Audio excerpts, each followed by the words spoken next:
I'm Allendale's chief meteorologist Ryan Martin with a midday weather update. There really isn't a whole lot to talk about with regard to the latest weather scenario. You could pretty much sum it up by saying it's cold, it's going to get colder. Blah, blah, blah, you're done.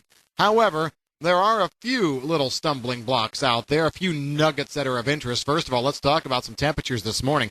You know what, we were kind of trumpeting that this cold air mass was staying back to the west, and we noticed that high pressure just didn't really want to move very fast out of Montana.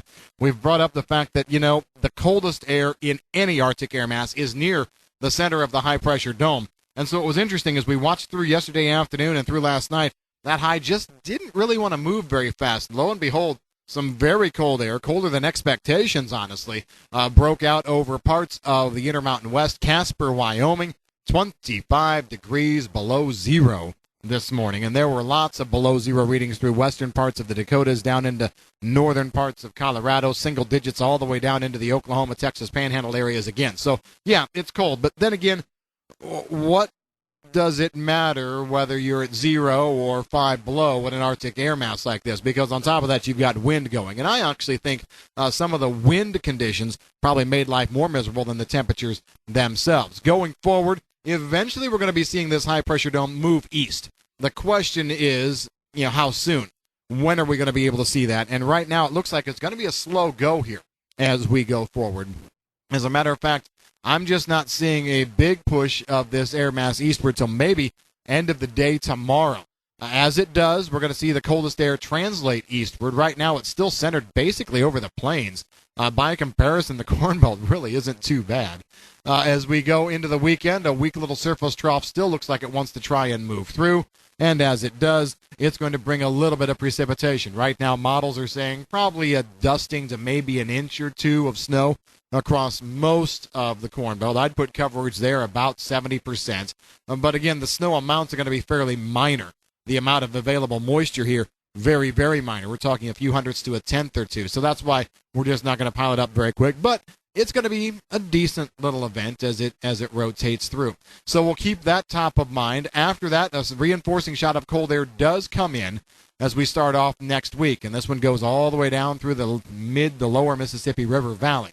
We'll moderate temperatures then starting probably midweek next week, Wednesday into Thursday.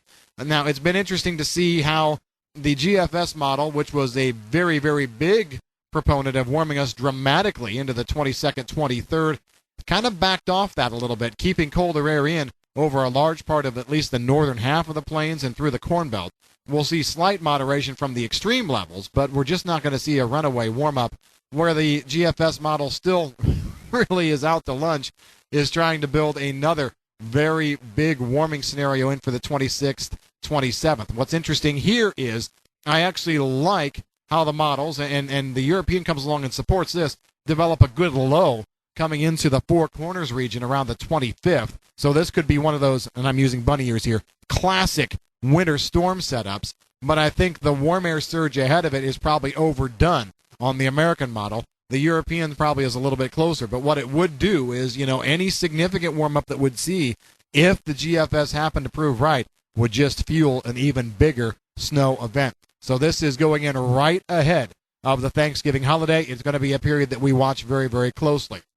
At this point, I'm going to go conservative, say, yes, there's going to be a storm system move through. Yes, there will be some moisture with it. Yes, we're probably talking of at least half-inch rains and then probably some snow on the top and back side.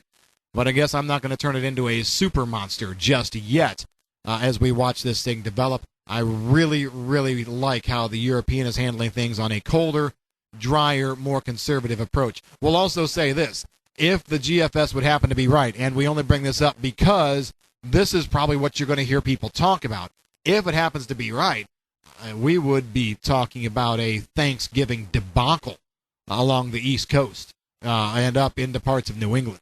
So, that's what's going to generate press on this thing, not necessarily what's happening across the middle of the country. It's going to be what's potentially going to happen in population centers farther to the east. So that's just something to be aware of. Again, our official Allendale forecast, a lot more muted. Yes, there's a chance of some rain and some snow in there as we go through the few days before Thanksgiving. but we're not looking at this to be a big storm. Also, I'm paying attention to another fairly substantial low that looks like it wants to circulate just off the west coast toward the end of the forecast period, 28th, 29th. That could throw some decent moisture into the Pacific Northwest just ahead of the turn of the month. And if this is right and we do see, an overall zonal flow to slight trough flow pattern across the country, that could truck some moisture in right there for the turn of the month as well. Again, very cold temperatures should be in play, but this also means that we're not going to have maybe smooth sailing as we go forward through the end of the month and early in December either.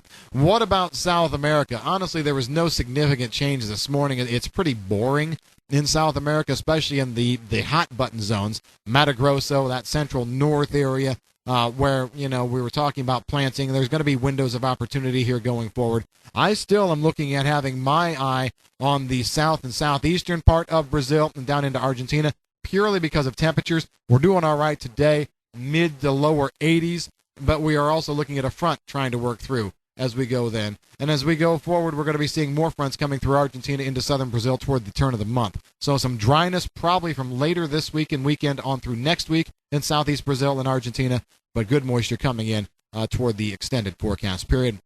Everything looks fine down there as far as I'm concerned. And that's the way the forecast is stacking up at midday. If you've got any questions on the weather, give us a call at Allendale. I'm Chief Meteorologist Ryan Martin.